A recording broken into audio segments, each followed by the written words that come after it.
जब ब्रह्मा जी की दाढ़ी को एक बालक ने खींचा तो ब्रह्मा जी की आंखों से जल बहने लगा। जल बहने के कारण बालक का नाम क्या रखा गया? और जो देवता बेचारे दैत्यों के डर से छिप चुके थे, छिप गए थे, देवता और दैत्यों का परस्पर आज से नहीं, अब तो अनादिकाल से वैमनस्य भाव जो है ना वो चला आ रहा है। अब देवताओं के डर से जो दैत्य पाताल में जाकर छिप गए थे, जब जलंधर की शक्ति को देखा तो उन्हें भी बल प्राप्त हो गया। और इधर से देवता जो थे वो भी कम शक्तिशाली नहीं थे। तो एक दिन जलंधर ने शुक्राचार्य गुरु से पूछा कि राहु के सिर कटने का क्या कारण है? कोई ना कोई कारण तो होगा। तो उस समय शुक्राचार्य गुरु ने कहा कि जब समुद्र मंथन के समय 14 रत्न प्राप्त हुए थे तो भगवान ने मोहिनी रूप धारण करके किसका साथ दिया था? किसका साथ दिया था? हाँ, तो ये देवताओं द्वारा अपमानित हुए थे, परास्त हो गए, एक तरफ से समझ लो। जब इनके परास्त होने पर जलंधर ने इस बात को सुना कि राहु के सिर कटने का यही कारण है, तो इतना सुनते ही जलंधर को बहुत क्रोध आ गया और उसने एक घस्मा नामक दूत को संदेशा भेजा कि जाओ और जाकर इंद्र देवता को मेरा संदेशा दे दो कि इन रत्नों के ऊपर तुम्हारा कोई अधिकार, ये तो मेरे पिता के द्वारा प्राप्त किए गए रत्न हैं, समुद्र से प्राप्त हुए हैं, इसलिए इनके ऊपर तुम्हारा कोई अधिकार नहीं है।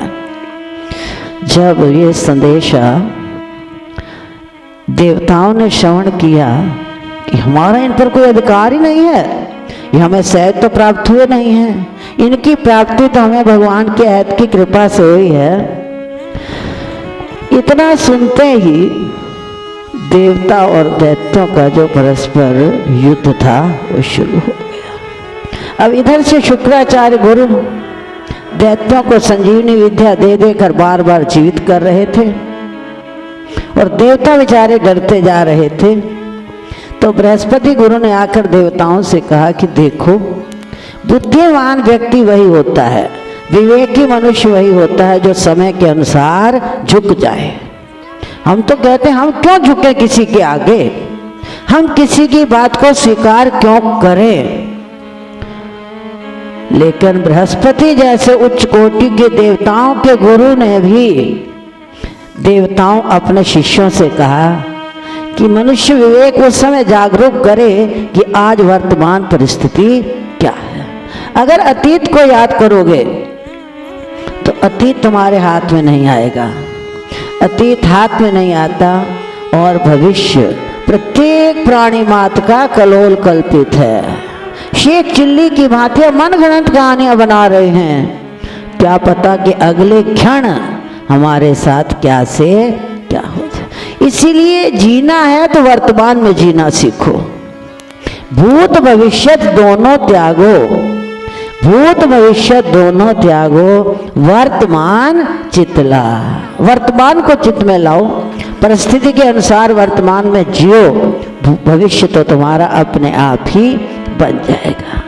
तो बृहस्पति देवता ने कहा देवताओं से कि हरिजन तो हारा भला, जीतन दे जग जीत। भगवान के जो भक्त होते हैं ना, उनकी हार में छिपी हुई जीत है। इधर देवताओं ने अपना समय ठीक न समझकर छिप गए, चले गए, लेकिन मन ही मन दुखी भी तो हुए हैं ना। फिर उन्होंने देवताओं ने मिलकर विष्णु भगवान की स्तुति की। अब जब भगवान ने देखा ना कि मेरा भक्त संकट में है, तो विष्णु भगवान बड़ी शीघ्रता से खड़े हुए। लक्ष्मी ने पूछा इतनी जल्दी क्या है, क्यों इतनी जल्दी खड़े होकर जा रहे हो? तो भगवान ने उत्तर दिया, लक्ष्मी, जलंधर दैत्य और देवता परस्पर दोनों का संग्राम होने के कारण बृहस्पति गुरु की आज्ञा से देवता छिप गए हैं। इसलिए मैं उनकी सहायता के लिए जा रहा हूँ। अब लक्ष्मी पूछती है, प्रभु क्या आप मेरे भाई जलंधर का वध कर देंगे? वो तो मेरा भाई है, क्या उसकी सहायता नहीं करेंगे? क्या उसकी रक्षा नहीं करेंगे? तो समय विष्णु भगवान ने उत्तर दिया कि वो तो भगवान शंकर के अंश से उत्पन्न है। उसे तो ब्रह्मा जी ने भी वरदान दिया है कि भगवान शिव के अतिरिक्त इसे दुनिया की कोई भी ताकत मार नहीं सकती। दोनों का, देवता और दैत्यों का परस्पर जब घोर संग्राम युद्ध हो रहा था तो पृथ्वी कंपायमान हो रही थी, त्राह त्राह चारों तरफ से हो रही थी, रक्त की नदियां दोनों तरफ से जब बहने लगी और पूरा का पूरा जो आकाश था ना वो रक्त से बहता भरा हुआ आकाश से भरा हुआ दिखाई देने लगा। रक्त की नदियां बह तो पृथ्वी पर रही हैं लेकिन वो दिखाई कहाँ दे रही हैं? आकाश के ऊपर। तो विष्णु भगवान वहां पर पहुंच गए और जलंधर से कहा, देखो आप दोनों का युद्ध जो है ना वो शोभा नहीं देता है, युद्ध करना अच्छी बात नहीं है। जब ये बात विष्णु भगवान ने जलंधर से कही तो जलंधर कहता है, मैं आपकी आज्ञा को शिरोधार्य करूं, लेकिन मेरी भी एक शर्त है। वो शर्त क्या है कि आप गरुड़ सहित लक्ष्मी सहित मेरे घर में वास करेंगे। विष्णु भगवान के जहाँ पहुँच है वहाँ जलंधर जैसे राक्षस की क्या औकात थी, क्या पहुँच थी? विष्णु भगवान के इस रहस्य को वो जलंधर समझ न सका और वहीं पर विष्णु भगवान ने वरदान दे दिया, तथास्तु कहा। अब आज क्या परिस्थिति है? विष्णु भगवान लक्ष्मी जी सहित कहाँ विराजमान है? जलंधर के घर पे। वो जलंधर के घर रह रहे हैं। जब इंसान की शक्ति फेल हो जाती है, असफल हो जाती है, तो फिर कौन पहुंचता है वहां पर? एक संत। जब इंसान के अपने बल विफल हो जाते हैं, पहले हमारा स्वभाव है द्रौपदी की भांति। चीरहरण के समय द्रौपदी क्या स्थिति थी? साड़ी को दांतों से कसकर पकड़ा, फिर सगे संबंधियों को देख रही है कि शायद कोई मेरी सहायता करेगा। क्या किसी ने सहायता की? जब चारों तरफ से द्रौपदी निराश और हताश हो गई, फिर किसको पुकारा? किसको पुकारा? द्वारिकाधीश। क्या कहा? द्वारकावासी बेखबर लीजो मोरी। तो द्रौपदी ने भी भगवान को कब पुकारा? जब चारों तरफ से निराश और हताश हुई। इसी प्रकार से अब संत का क्या काम होता है? नारद जी ने राजा पृथु से कहा कि हम तो सोचते हैं कि वो व्यक्ति सुख दे रहा है, अमुक व्यक्ति मुझे दिख दे रहा है, लेकिन संपूर्ण सृष्टि में मकड़ी के जाल की भांति जिस प्रकार एक मकड़ी स्वयं जाल को बुनती है और स्वयं उसमें फंसती है, नहीं फंसती, बुनने वाली भी स्वयं है और उसमें फंसने वाली भी वो स्वयं है।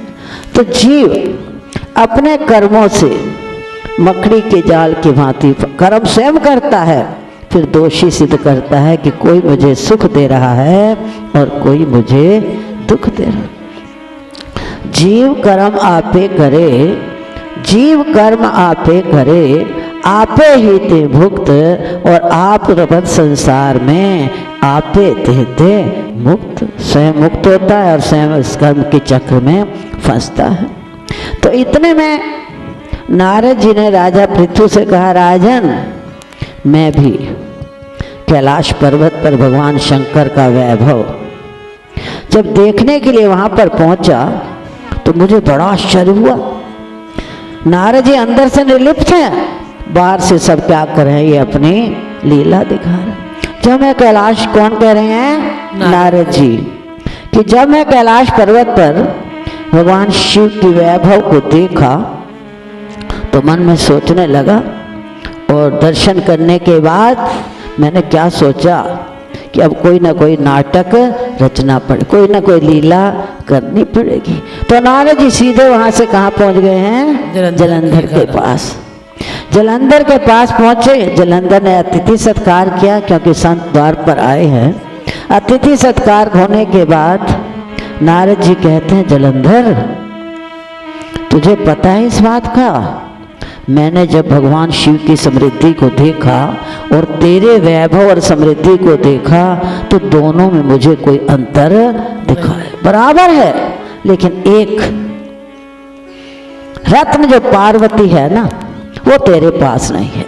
पार्वती जैसी सुंदर स्त्री तेरे पास नहीं है, और वो किसके पास है? भगवान शिव के पास। रुंड मुंडधारी, उसके पास वो रत्न जो है वो शोभा नहीं देता। अरे पार्वती शिव के पास हो? नहीं नहीं, पार्वती तो मेरे पास होनी चाहिए। मार मार के काम ने चोर कीता, मार मार के काम ने चोर कीता। ऋषि मुनि तपस्वी सदान वाले, ऊंच पग तो देख नीच कीता। जत व्रत जो सदा रखान वाले, मोलिया महेश ते भृंगी ऋषि, मोलिया महेश ते भृंगी ऋषि। राजा भोज काली ऊंची शान वाले, सारी दुनिया इस काम ने वश की थी। बच्चे गुरु उपदेश कमाने वाले। संपूर्ण सृष्टि में जलचर छलचर और नभचर सारी दुनिया वशीभूत है। अगर इस दुनिया में कोई बचा है इससे, तो कौन बचा? केवल गुरु के वचन का पालन कर। अब इधर नारद जी ने अपना काम किया, जलंधर जो था वो पीड़ित होने लगा। संत कहते हैं कि जिस प्रकार चीनी के कण-कण में मिठास है, मिर्च के कण-कण में तीक्ष्णता का वास है, रामचरितमानस के कण-कण में रहस्य छिपा। इसी प्रकार से नारद जैसे संत की प्रतिक्रिया में कोई ना कोई रहस्य छिपा हुआ है। अब प्रश्न तो ये पैदा होता है कि नारद जैसे संत जीव को मिलाने का काम करते हैं, सन्मार्ग दिखाते हैं, सही दिशा दिखाते हैं, लेकिन नारद जी ने ये शरारत क्यों की? नारद जी जहाँ भी गए कंस को जाकर उकसाया? नहीं उकसाया। नारद जी ने कंस को कितना उकसाया, लेकिन कारण क्या था उसके पीछे? कि पापी का घड़ा पाप से भरेगा, तत्पश्चात ये घड़ा जो है फूट जाएगा। इसीलिए संत की किसी भी क्रिया में मत उलझा करो। अगर उनकी क्रिया में उलझ जाओगे तो ये समझ लो कि तुम जीवन भर भटकते रहोगे। भगवान भी कहते हैं कि मेरी बांधी भक्त छुड़ाए, पर भगत की बांधी न बांध। भगवान अपने वचन को बदल देते हैं, लेकिन भगवान भी भक्त के वचन को कभी बदलते नहीं। संतान भी उल्टी जग विच चाल चलन, जानने संतान दी उल्टी जग विच चाल चलने वाली, जानने संतान दी चाल अनोखी, क्या जानन जग दे लोकी। संतान दी चाल अनोखी, क्या जान जग दे लोकी। संतान दी चाल अनोखी, क्या जानन जग दे लोकी। संतान दी चाल अनोखी, क्या जानन जग दे लोकी। संसारी फंस गए माया जाल, ओ की कदर पहचानन। संसारी फंस गए माया जाल, ओ की कदर पहचानन। संसारी फंस गए माया जाल, ओ की कदर पहचानन। संसारी फंस गए माया जाल, ओ की कदर पहचानन। संतान दी उल्टी जग विच चाल चलने वाली। तब जलंधर ने संकल्प किया कि मैं किसी प्रकार पार्वती को अवश्य प्राप्त करना। पार्वती की प्राप्ति के लिए जलंधर ने राहु को भेजा और कहा कि भगवान शिव से कह दो, ये पार्वती जैसा जो सुंदर रतन है ना, वो तुम्हारे पास शोभायमान नहीं है, ये मेरे पास होना चाहिए। जब भगवान शिव ने ऐसा सुना तो उनकी भ्रिकुटी तन गई और उनकी भ्रिकुटी से एक भयंकर पुरुष की उत्पत्ति हुई, जो सीधी कहाँ पहुंची? राहु को खाने के लिए। राहु को जब खाने के लिए दौड़ी है तो राहु कहता है जानते हो मैं कौन हूँ? एक तो मैं ब्राह्मण हूँ, एक मैं ब्राह्मण और दूसरा मैं दूत हूँ। दूत का वध तो शास्त्रों में वर्जित है, आप मुझे कैसे मारोगे? उस समय भगवान शंकर तो जानी जान है, अंतर्यामी है, सब कुछ जानते हुए भी लीला कर रहे हैं। संसार के प्राणी मात्र को शिक्षा देने के लिए भगवान शंकर भिन्न भिन्न लीलाएं कर रहे हैं। तो जब दूत ने ऐसा कहा कि मुझे मत मारो, दूत का वध करना तो शास्त्रों में वर्जित है, तो उस समय उस भयंकर आकृति वाले पुरुष ने कहा फिर मैं क्या करूं? अगर आप कहते हो कि मुझे मत खा, मैं तो शिव आज्ञा से तुझे खाने आया था, तो मैं क्या करूं? उस समय भगवान शिव ने कहा कि तू अपने ही हाथ पैर खा। और जब उसने भगवान शिव की आज्ञा से अपने हाथ पैरों को खा लिया तो भगवान शंकर जो थे ना वो बड़े प्रसन्न हो बोले शंकर भगवान की जय। डर डर के बोलते हो आप लोग, बोले शंकर भगवान की जय। तो भगवान शंकर जब प्रसन्न हो गए उन्होंने कहा तूने मेरी आज्ञा का जो तत्पर पालन किया है ना, इसलिए मैं तुझ पर बहुत प्रसन्न हूँ। जो बच्चे माता पिता की आज्ञा का पालन करते हैं, जो शिष्य अपने गुरु की इच्छा में अपनी इच्छा मिला देते हैं, देखो उनकी क्रियाओं को देखकर लीला शब्द कहना बहुत आसान है। बड़ी आसानी से महाराज लीला करते हो आप, कितना आसान है। सिर्फ कहते हो, मानते नहीं हो। सिर्फ शब्दों से कह दोगे कि हाँ महाराज सारी आपकी लीला है, अंदर से नहीं मानते। और अगर उनसे मान जाओ तो उनकी आज्ञा का तत्पर पालन करने में देरी भी नहीं रखती है। वो स्वामी बाबा ने इसलिए लिख दिया गुर के वचन प्रतीत न जेहि और सपने हो सुबह में ना सुख सिद्धि तेहि। तो भगवान शिव प्रसन्न हुए और कहने लगे मैं तुम्हें आशीर्वाद देता हूँ कि पहले तुम्हारी पूजा होगी और बाद में कीर्ति मुख द्वार पर पहले उसकी पूजा होती है, तत्पश्चात भगवान शिव की पूजा होती है। अब जब भगवान शिव ने उसे छोड़ दिया, राहु बर्बर देश में जब पहुंचा तो अंग भंग। अब शकुन मानते हैं, कोई नेत्रहीन व्यक्ति रास्ते में मिल जाए ना, कहीं से निकलो तो क्या कहते हैं राम राम, चलो वापस लौट चलो। आज हमारा अब शकुन हो गया। अब शकुन हुआ तो जलंधर करोड़ सेनाओं को साथ लेकर कहाँ जा रहा है युद्ध करने के लिए। तो एक आंख वाले राहु को जब देखा तो बड़ा क्रोध आ गया और मन ही मन सोचने लगा कि आज तो बहुत बड़ा अब एक अपशकुन हो गया। फिर भी सोचता है कोई बात नहीं, क्योंकि संतों ने कहा है कि विपरीत काले विनाश काले विपरीत बुद्धि। जब जीव का विनाश काल का समय आता है ना तो उस समय उसकी बुद्धि भी विपर्य हो जाती है। अब देवताओं ने देखा कि जलंधर इतनी सेना को अपने साथ लेकर आ रहा है चढ़ाई करने कैलाश पर्वत पर, तो गुप्त रूप से कहते हैं ना गुप्तचर होते हैं, गुप्त रूप से जाकर भगवान शिव को संदेशा दिया और सारा वृत्तांत सूचित कर दिया। तो जब भगवान शिव ने गुप्तचरों के द्वारा ये संदेशा प्राप्त किया ना, तो तत्क्षण उन्होंने विष्णु भगवान को सिमरन किया और कहा प्रभु आपने अब तक देवताओं को त्रासित करने वाले जलंधर का वध क्यों नहीं किया? अब तक तो तुम्हें इसका वध कर देना चाहिए था। तो विष्णु भगवान ने कहा देखो एक कारण तो ये है कि ये भगवान शिव के अंश से उत्पन्न हुआ है, इसलिए इसका वध भी ब्रह्मा जी ने वरदान दिया, इसका वध कौन करेगा?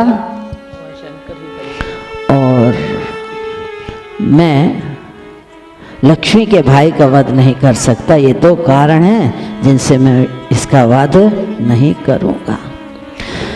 अब भगवान शिव को पता लग गया कि इसका वध भी मेरे हाथों से होना है, क्योंकि विष्णु भगवान ने उन्हें बोध कर, इसलिए सोई जाने जी देहु जनाई जानत तुम्हें तुम ही हो जा, जिसे तुसा जनाओ ता मैं जाना, मेरा श्याम मनींदा नहीं रे। ये आपके अंश से उत्पन्न हुआ, इसका वध भी तुम्हारे हाथों से होगा। अब फिर दोनों तरफ से देवता और दैत्यों का परस्पर घोर संग्राम चल रहा है। अब जलंधर ने देखा कि भगवान शिव में तो बड़ी शक्ति है, वो तो अजय हैं। उनके एक मुक्के ने जलंधर को व्याकुल कर दिया है। सोच रहा है क्या करूं, कैसे करूं, भगवान शिव पर विजय कैसे प्राप्त करूं। जो अहंकारी मनुष्य होता है ना, भले ही आंखों से देखेगा कि मेरा पतन हो रहा है, मैं एक दलदल में धंस रहा हूं, लेकिन फिर भी वो कभी हार स्वीकार नहीं करेगा। और जो विवेकी मनुष्य होता है वो समय के अनुसार अपनी हार स्वीकार कर, ये विवेकी मनुष्य का लक्षण है, यही सत्संगी का लक्षण होता है। तो उस समय अब जलंधर ने गंधर्वी माया रचना शुरू किया। गंधर्वी माया रचकर सोचता है कि अब तो मैं विजयी ही विजयी हूं। जब इंसान को एक बार जीत प्राप्त होती है ना, तो वो तो कहता है मेरी तरफ मेरी ही विजय निश्चित है, कोई दूसरे की विजय हो ही नहीं सकती। उससे परशुराम जी की भांति सारा हरा ही हरा दिखाई देता है। अब जब गंधर्वी माया रची तो भगवान शिव कोई साधारण तो है नहीं, और वो जानबूझकर उसी माया में नाचने लगे। जैसे जलंधर गंधर्वी माया करने लगा, भगवान शिव भी उसी माया में नाचने। यही भूल भुलैया में संसारी जीव भी फंस जाते हैं। संत जब कोई ऐसी विलक्षण क्रियाएं करते हैं ना, तो हम सोचते हैं वास्तविकता यही है, शायद यही सत्य होगा। उनके जो अंदर छिपा हुआ रहस्य उसे नहीं पहचानते और सोचते हैं कि अब तो हम हैं, क्योंकि संत ऐसा कर रहे हैं। अरे संत के रहस्य को समझना बहुत कठिन है। सबसे दुर्लभ होता है इन संसार में मनुष्य जन्म, उससे भी कठिन है मनुष्यत्व, अर्थात मनुष्य तो बने कि हम वास्तव में एक सच्चा इंसान कहलाने के अधिकारी नहीं है। अगर संतों की विचार दृष्टि से देखा जाए तो हम सच्चे इंसान कहलाने के भी अधिकारी नहीं है। चोला भले ही मनुष्य का है। एक बार एक वृद्धा चक्की पीसकर उदर पूर्ति करती थी, लेकिन वो संतों के प्रति उसका विशेष भाव था। भले ही धन की अभाव था, धन की तो कमी थी। अब चक्की पीसकर जब उदर पूर्ति करती थी तो एक दिन उसने सोचा कि जिन संतों का मैं सत्संग श्रवण करती हूँ, एक बार उन्हें अपने घर भोजन के लिए तो आमंत्रण दो। जब संतों को भोजन के लिए कहने के लिए गई तो संतों ने स्वीकार किया, क्योंकि जो संत होते हैं ना, वो गरीबी अमीरी नहीं देखते, ऊंच नीच नहीं देखते।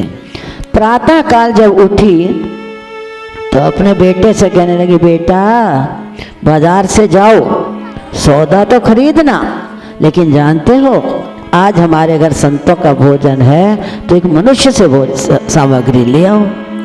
अब लड़का सोचता है क्या बाजार में गाय, घोड़ा, भैंस, हाथी, ऊंट आदि सब्जियां सामान बेचेंगे, वो तो इंसान ही बेचता है। तो कहने लगा, माँ एक बात बता कि उसकी मुझे क्या पहचान है, कौन इंसान है और कौन हैवान है। तो माँ ने अपने सिर का एक बाल उतारा और कहने लगी, पुत्र इसका चश्मा बना और इससे तू देख लेना कि कौन इंसान है और कौन हैवान है। उस बाल का चश्मा बनाकर जा रहा है। रास्ते में ऊंट, बैल, घोड़ा आदि आदि। चलते चलते बाजार में आखिरी दुकान पर पहुंचा। एक छोटा सा खोखा था, उसमें एक व्यक्ति सौदा बेच रहा था और कहने लगा, मुझे आधा किलो चीनी, आधा किलो घी, नमक आदि आदि सामग्री की आवश्यकता। उसने कहा, आओ संत के भोजन के लिए मेरी तरफ से 1 किलो चीनी इसमें डाल दो। उस लड़के को बड़ा आश्चर्य हुआ, इसे कैसे पता चल गया कि हमारे घर संतों का भोजन है। बड़ा आश्चर्य हुआ, लेकिन था वो इंसान। घर आकर माँ से कहने लगा, माँ पूरे बाजार में ऊंट, बैल, घोड़ा आदि आदि थे, एक ही मुझे मनुष्य दिखाई दिया, लेकिन उसने अपनी ओर से आधा किलो चीनी संत के भोजन के लिए दे दी।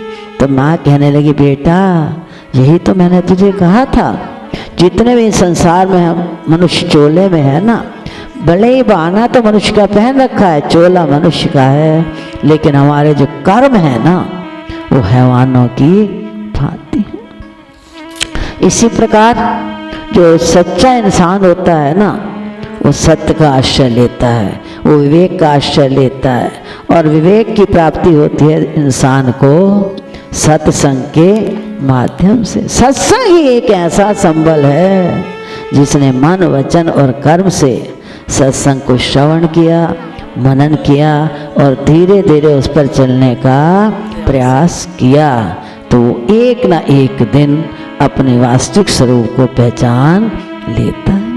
तो इधर जलंधर गंधर्वी माया में नचा रहा है भगवान शिव को, और मन बड़ा संतुष्ट है, बड़ा प्रसन्न है कि देखो ये भी मुझे नहीं समझ सके, यही मूर्खता हमारी और आप सबकी है। हम भी उसी मूर्खता में नाच रहे हैं और अपने आप को सोचते हैं कि हम तो बड़े बुद्धिमान बन गए। इधर जलंधर सोचता है कि अब मेरे पास स्वर्णिम अवसर है, मैं पार्वती पर प्रहार करूं और मैं शीघ्र ही पार्वती को छीन कर ले आऊंगा।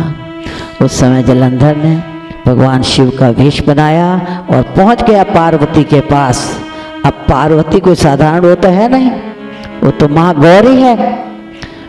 पार्वती ने उसे पहचान लिया और स्वयं वहां से वो अंतर ध्यान हो गई। अब किस प्रकार आगे जलंधर प्राप्त करने का प्रयास तो करेगा, लेकिन वो पार्वती को प्राप्त नहीं कर पाएगा। और उस समय भगवान शिव को इस बात का अनुभव हो गया कि ये अपने मृत्यु का मार्ग स्वयं बता रहा है। जिस प्रकार रावण ने अपने मृत्यु का मार्ग स्वयं ही तो बताया था। अगर आज रावण सीता का हरण न करता तो क्या राम रावण का युद्ध संभव था? कभी नहीं।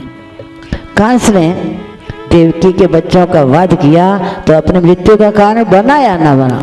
इसी प्रकार से पापी मनुष्य अपने ही पाप के कारण पापों से दुखित होता है और उन्हीं पापों से वो अपने कर्मों का भुगतान स्वयं करता है। बोलो श्याम कार्तिक की सत श्री हर मिलाप।